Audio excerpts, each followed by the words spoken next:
केंद्र की मोदी सरकार की महत्वाकांक्षी योजना नमामि गंगे अभियान के दूसरे चरण की शुरुआत बुधवार को धर्मनगरी से हुई। इससे पहले 7 जुलाई को इसके पहले चरण की शुरुआत हरिद्वार से हुई थी। गंगा के साथ साथ यमुना को भी प्रदूषण मुक्त करने की बात कहते हुए केंद्रीय मंत्रियों ने गंगा शुद्धिकरण के लिए यमुना के शुद्धिकरण को अहम माना।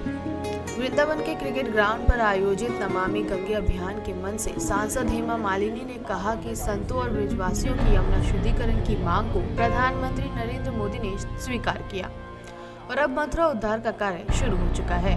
केंद्रीय सड़क परिवहन और राजमार्ग मंत्री और जहाजरानी मंत्री नितिन गडकरी ने कहा कि प्रधानमंत्री मोदी का सपना स्वच्छ भारत प्रदूषण मुक्त भारत साकार बनाने के लिए 7 राज्यों में नमामि गंगे की 231 परियोजनाएं वर्तमान में शुरू हो चुकी हैं। अगले 3 माह में 1100 परियोजनाएं शुरू की जाएंगी। केंद्रीय पेट्रोलियम और प्राकृतिक गैस मंत्री धर्मेंद्र प्रधान ने कहा कि पंडित दीनदयाल उपाध्याय के जन्म शताब्दी वर्ष में केंद्र सरकार देश की नदियों को प्रदूषण मुक्त बनाने के लिए कार्य कर रही है। उन्होंने ये भी कहा कि नमामि गंगे योजना के तहत पहली बार देश में दूषित जल को ट्रीट करने के बाद नदी में छोड़ने के बजाय प्रयोग में लाया जाएगा। उन्होंने कहा कि मथुरा रिफाइनरी में कूड़े कचरे को भी उपयोग में लाया जाएगा, जिससे कि बायोगैस बनाई जाएगी और मथुरा पर्यटन को बढ़ावा देने के लिए सीएनजी गैस के निर्माण में कार्य किया जाएगा।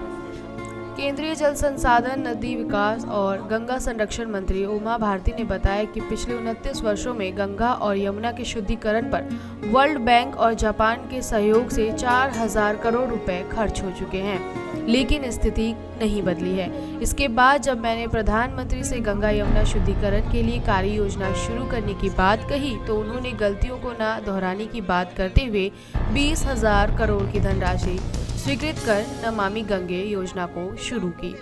लवर्मा के साथ नीतू गुप्ता, भारती टीवी, मथुरा।